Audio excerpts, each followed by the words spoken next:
अस्सलाम वालेकुम। आज का जो फर्स्ट एडिटोरियल है वो इकॉनमी से रिलेटेड है। हम आज के एडिटोरियल में स्टडी करेंगे कि फॉरेन डायरेक्ट इन्वेस्टमेंट क्या है, इसके डिक्लाइनिंग के क्या काज हैं।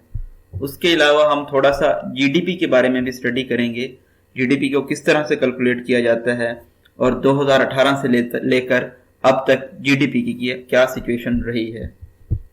नेक्स्ट एडिटोरियल है हमारा टीएलपी के इशू को मिस हैंडल करने के बारे में कि गवर्नमेंट ने क्या ब्लंडर्स किए हैं और इसके क्या कॉन्सिक्वेंसेस होंगे।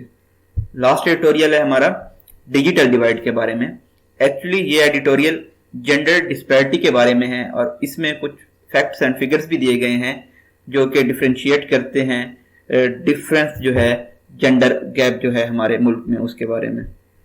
नए आने वाले व्यूअर्स को बताते चलें कि येलो कलर में डिफिकल्ट वर्ड्स के मीनिंग के बारे में बताया जाएगा, ग्रीन कलर में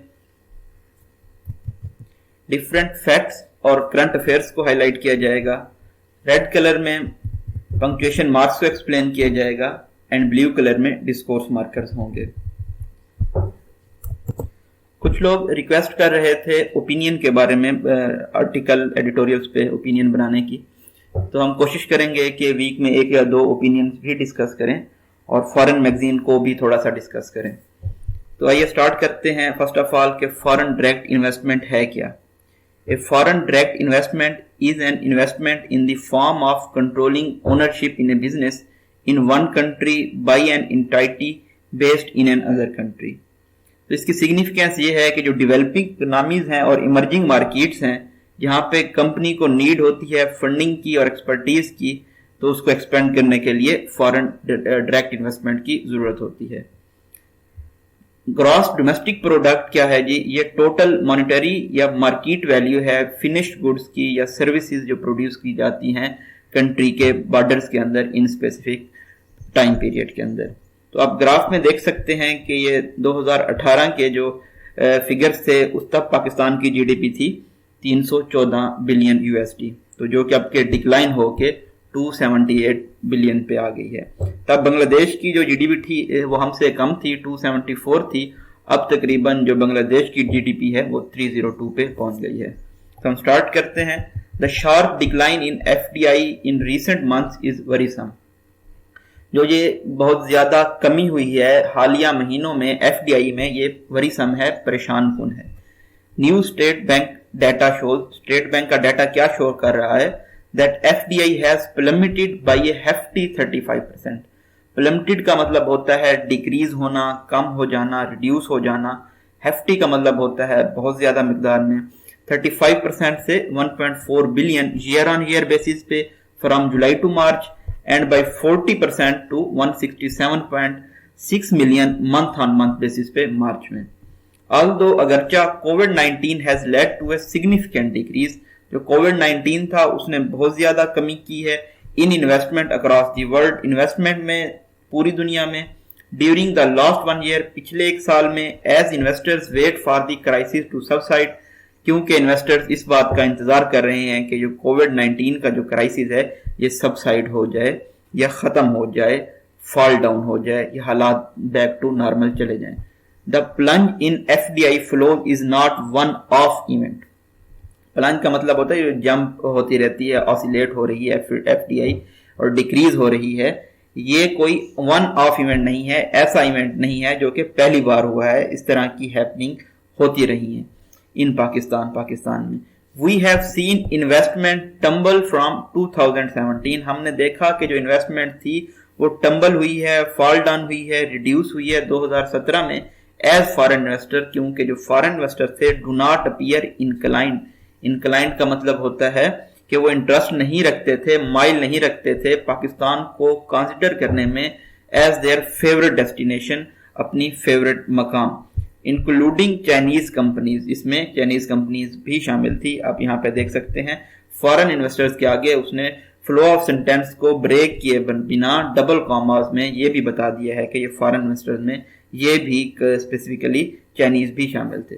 दिस इज नॉट ऑल, ये भी तमाम बातें नहीं हैं।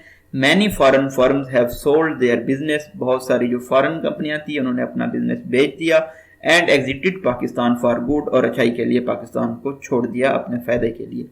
इसमें कौन शामिल थे जी? The Italian oil and gas major, जो इटालियन ऑयल एंड गैस की कंपनी थी, इनका हेडक्वार्टर रोम में है, इसका नाम था ENI एनर्जी कंपनी है। ये is the most recent example, इसने हाल ही में पाकिस्तान को छोड़ा है। हिस्टोरिकली अगर तारीखी पर्सपेक्टिव से हम देखें, FDI flows have constituted less than 1% of Nations GDP, तो ये जो फॉरेन डायरेक्ट इन्वेस्टमेंट थी इसने 1% GDP को दिया है पाकिस्तान की। वाइल कंपेरेबल इकोनॉमीज, जबकि दूसरी कंपेरेबल इकोनॉमीज हैं जो कि दुनिया की है, वो attracted foreign investment equal to over 3%, उन्होंने फॉरेन इन्वेस्टमेंट जो थी उसको 3% अट्रैक्ट किया है।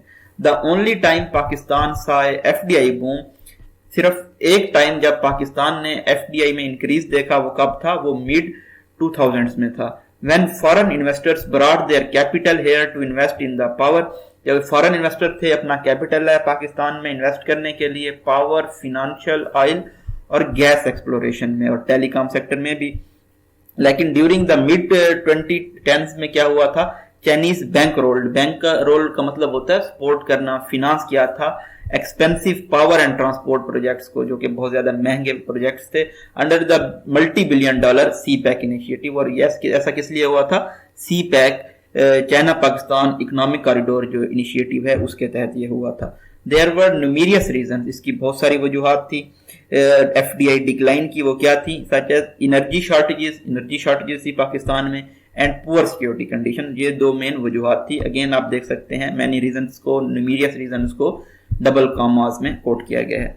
For the lack lustre of response of foreign investors, lack lustre होता है जी डल रिस्पॉन्स, हमड्रम रिस्पॉन्स या अनइंस्पायर्ड रिस्पॉन्स जो फॉरेन इन्वेस्टर्स का था to attractive policy packages that successive governments announced, जो कि सक्सेसिव गवर्नमेंट्स थी उन्होंने हालांकि अट्रैक्टिव पॉलिसी पैकेजेस भी अनाउंस किए थे इन द लास्ट डिकेड, पिछली दहाई में, and half to woo them, पिछली तकरीबन आधी दहाई में। तो see the favour and support, वो का मतलब होता है। तो जी ये हमने देखा कि इसकी मेन रीजन जो पिछली दहाई में थी वो क्या थी? Energy shortage and poor security condition. लेकिन आगे क्या हुआ जी? Now with the energy shortage taken care of, energy shortage को भी हल कर लिया गया, एंड इम्प्रूव सिक्योरिटी कंडीशन, और सिक्योरिटी की जो हालात हैं वो भी बेहतर हो चुके हैं। The continuous decline in FDI flows underscores policy issues, जो अब डिक्लाइन हो रहा है पॉलिसी FDI में, तो ये शो कर रहा है, अंडरलाइन कर रहा है कि हमारे मुल्क में कोई पॉलिसी इश्यूज हैं that the government must address, जो कि गवर्नमेंट को एड्रेस करने चाहिए, to make this country attractive for foreign capital, ताकि इस मुल्क को फॉरेन कैपिटल के लिए अट्रैक्टिव बनाया जा सके। This need to be done urgently, और इसे फौरन करना होगा, as the world is expected to return to normalcy before the end of 2022, क्योंकि दुनिया 22 के एंड तक नॉर्मल हालात की जाने वापस आ जाएगी, as most people across the continents get inoculated against the corona virus, क्योंकि जो ये हमारे खित्ते हैं यहाँ पे बहुत सारे लोगों को कोरोना वायरस के अगेंस्ट इनोकुलेट किया जा चुका है। कल मैं फैक्ट्स एंड फिगर देख रहा था तो तकरीबन 890 मिलियन लोगों को अब तक वैक्सीनेट किया जा चुका है, जिसमें हाईएस्ट जो रेशो है वैक्सीनेटेड लोगों की वो इसराइल में है, जहां पे तकरीबन 60% लोगों को वैक्सीनेट किया जा चुका है, जबकि यूके एंड यूएसए में भी मेजॉरिटी ऑफ पॉपुलेशन को वैक्सीनेट किया जा चुका है। With China becoming less attractive for global capital, China कम अट्रैक्टिव होता जा रहा है ग्लोबल कैपिटल के लिए, क्योंकि because of an ageing population, वहां पे पॉपुलेशन की जो उम्र है वो बढ़ रही है, एंड इंक्रीजिंग लेबर वेजेस, और जो कि लेबर की जो मजदूरी है वो भी बढ़ रही है। Both Chinese and western firms are looking for new destination, मगरबी और चाइनीज जो लोग हैं वो एक नए मकाम की तरफ देख रहे हैं। लकीली फॉर पाकिस्तान, पाकिस्तान के लिए लकी बात क्या है? Vietnam and Bangladesh have also lost some of their lustre for international investors. Bangladesh और जो वियतनाम थे उन्होंने भी अपना थोड़ा सा चार्म खो दिया है इंटरनेशनल इन्वेस्टर की तरफ से। This leaves us with large room, तो हमारे पास एक बहुत बड़ी जगह मौजूद है to market Pakistan potential to foreign companies, Pakistan की मार्केट में फॉरेन कंपनीज के लिए, and influence their investment decision, और उनके जो इन्वेस्टमेंट डिसीजन है उनको असरअंदाज होने के लिए। But for that to happen, लेकिन ऐसा होने के लिए the government will need to draw up a proper strategy. Government को क्या चाहिए होगा कि वो एक प्रॉपर स्ट्रेटजी अपनाए, एंड रिफॉर्म इट्स पॉलिसीज, और अपनी पॉलिसीज को रिफॉर्म करें, to make them predictable and bring consistency to them, ताकि उनको फोरकास्ट किया जा सके, फोरटेल किया जा सके, प्रिडिक्ट किया जा सके, और इनका कंसिस्टेंट होना भी जरूरी है जीडीपी की ग्रोथ के लिए। नेक्स्ट एडिटोरियल है हमारा मोर मिसहैंडलिंग, कि पीटीआई ने किस तरह से टीएलपी को मिसहैंडल किया है।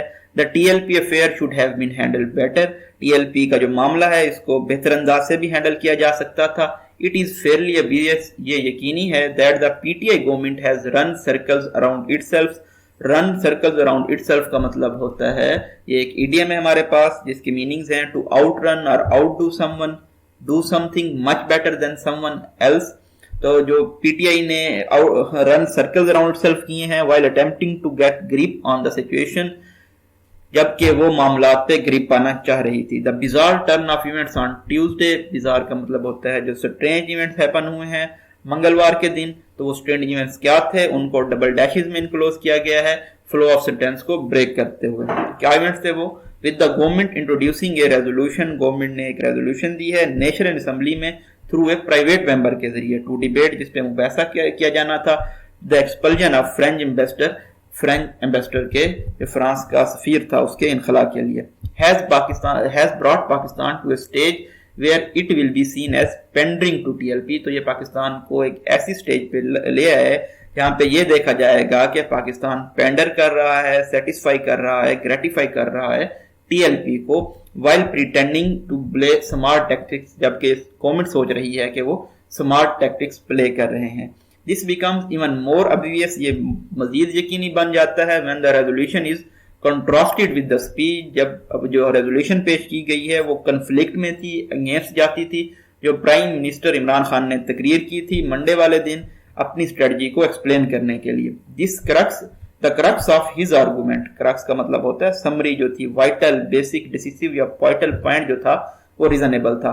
उन्होंने कहा कि जो no Muslim would ever compromise on finality of prophethood, कोई भी मुसलमान खत्म नबूवत पे कंप्रोमाइज नहीं कर सकता। But this did not mean that one party should be allowed to monopolise the issue, लेकिन इसका मतलब ये नहीं है कि एक पार्टी को अलाउ कर दिया जाए ये इशू उठाने के लिए। ही करेक्टली पॉइंटेड आउट, उन्होंने ये भी पॉइंट आउट किया that he had raised the matter at all international forums, कि उन्होंने ये मामला जो है तमाम इंटरनेशनल फोरम्स पे उठाया है। अगेन उन्होंने सेंटेंस को एक्सप्लेन किया है डबल कॉमास में, फ्लो ऑफ सेंटेंस को ब्रेक किए बिना, इंक्लूडिंग द यूएन, जिसमें यूनाइटेड नेशंस भी शामिल है।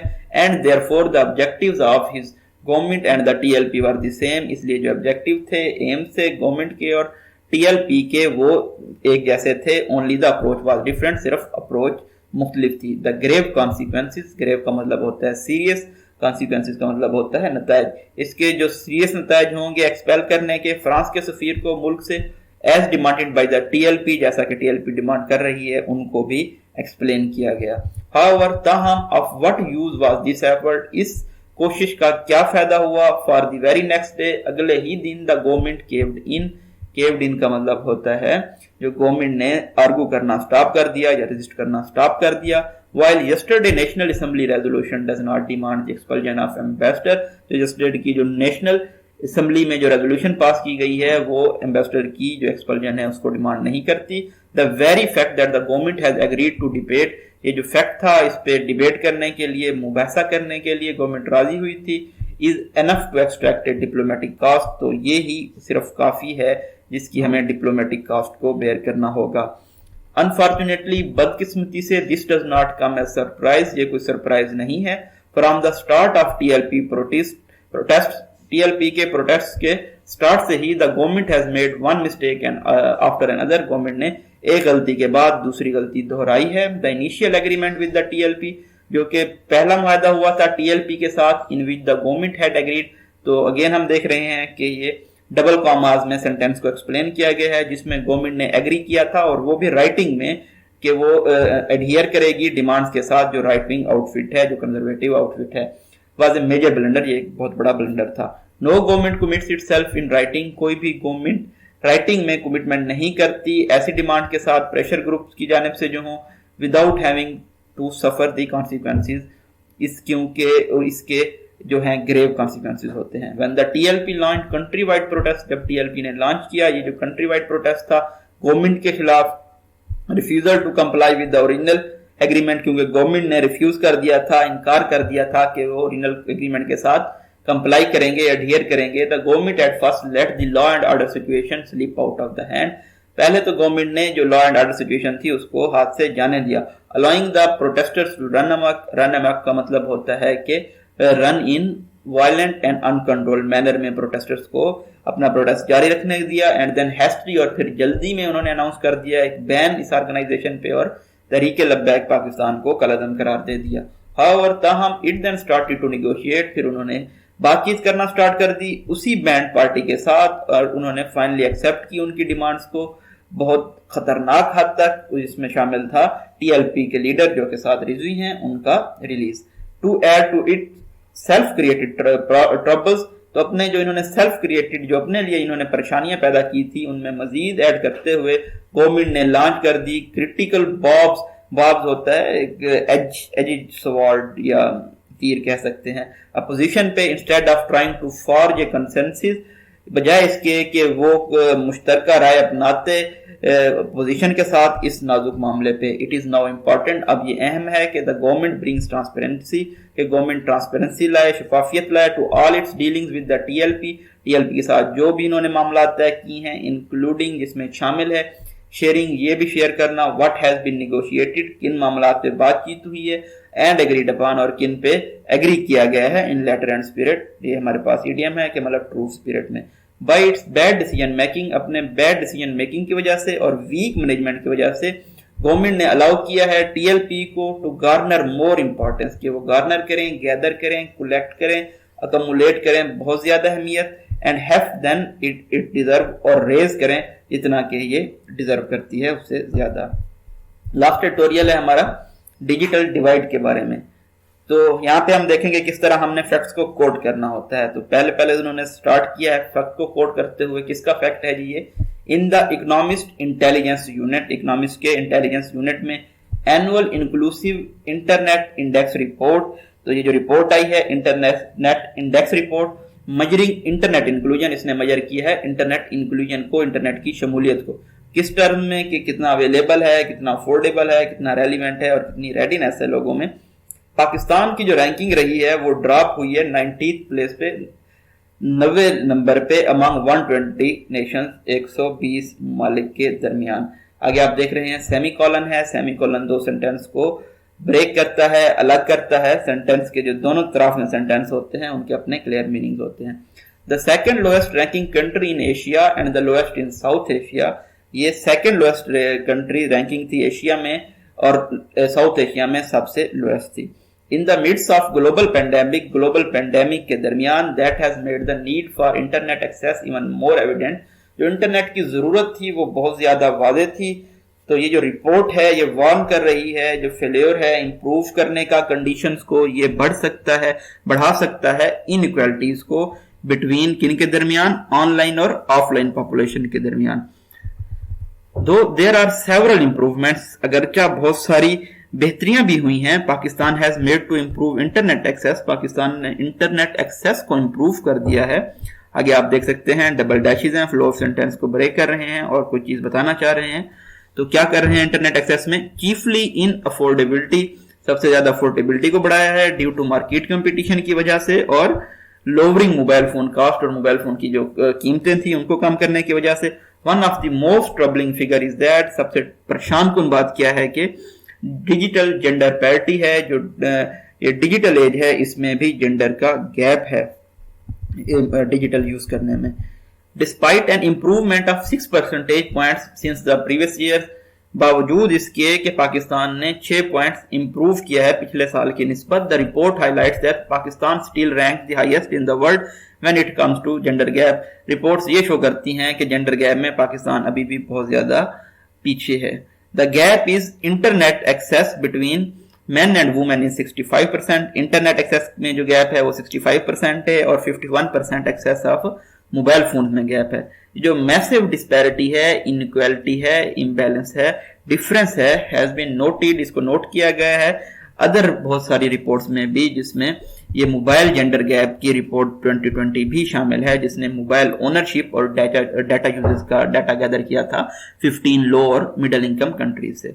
एक स्टडी जो कि रिलीज हुई है जनवरी में non profit media matters of democracy की जानिब से, उन्होंने ये फाउंड किया है कि जो 6 हैं 10 में से औरतें उन्होंने किसी तरह की रिस्ट्रिक्शंस फेस की हैं, पाबंदियां फेस की हैं घर पे इंटरनेट को यूज करते हुए। ये जो इनइक्वालिटीज हैं अक्रॉस इनकम, जियोग्राफी और जेंडर, इनको एड्रेस किया जाना चाहिए। होलिस्टिकली का मतलब होता है मजमूई तौर पे इन पाकिस्तान में जो एक्सेस टू इंफॉर्मेशन है ये हमारा फंडामेंटल राइट है, लेकिन ये भी हकायक है कि यहाँ पे हमारे कंट्रीज में अभी भी कुछ ऐसे एरियाज हैं जहाँ पे इंटरनेट सर्विसेज नहीं मौजूद के बावजूद इसके कि गवर्नमेंट ने प्रॉमिस किया था। और ये जो गवर्नमेंट का प्रॉमिस है ये लेस बेयर का मतलब होता है लेस नेकेड, अनक्लोथ, अनड्रेस्ड। ये जो है प्रॉमिस है गवर्नमेंट का कमिटमेंट के साथ, जो कि कॉन्स्टिट्यूशनल गारंटी भी है। Digital policies seems to lack ownership. Digital policies को अगर हम देखें तो हमें नजर आता है कि इसमें ऑनरशिप की कमी है। रेदर यहाँ पे आप देख सकते हैं कि पंक्चुएशन मार्क को ब्यूटीफुली उसने यूज किया है, सेमीकोलन के साथ उन्होंने इसको मार्क कर दिया है और उसके आगे उन्होंने फौरन ही कॉमा यूज किया है। तो ये सेमीकोलन फॉलोड बाय ये कॉमा, ये भी एक पंक्चुएशन की एक टाइप है। सक्सेसिव गवर्नमेंट्स, जो कि गवर्नमेंट्स आती रही हैं, as well as the state institutions, और जो स्टेट इंस्टीट्यूशंस थे उन्होंने क्या किया है, have been more intent on policing. वो पुलिसिंग पे उन्होंने इंटरनेट पॉलिसिंग पे बहुत ज्यादा तवज्जो दी है। देन इनेबलिंग एक्सेस, बजाय इसके कि वो एक्सेस को इनेबल करते और प्रमोट करते इट्स यूज, इसके इस्तेमाल को ह्यूमन जो डेवलपमेंट है उसको बेहतर बनाने के लिए। तो इसकी जो फेल्योर है, ये जो नाकामी है, इसकी जो कीमत है, अगर उसको इमेजिन करें, the economic possibilities and social empowerment that the internet opens up is ultimately being paid by the most disenfranchised among us। तो इसकी जो इकोनॉमिक हैं और सोशल हैं वो जो बहुत ज्यादा लोग हमारे पास हैं इंटरनेट यूज करने वाले, तो जो डिसइनफ्रेंचाइज्ड ग्रुप्स हैं, मतलब के डिवाइड ग्रुप्स हैं, वो बहुत ज्यादा सफर कर रहे हैं। ये जी ब्रीफ एनालिसिस था आज के एडिटोरियल्स के बारे में। आप हमारे चैनल को सब्सक्राइब कर सकते हैं डेली अपडेट्स के हासिल करने के लिए। अपना फीडबैक, कमेंट्स एंड लाइक जरूर दीजिएगा। Thank you so much.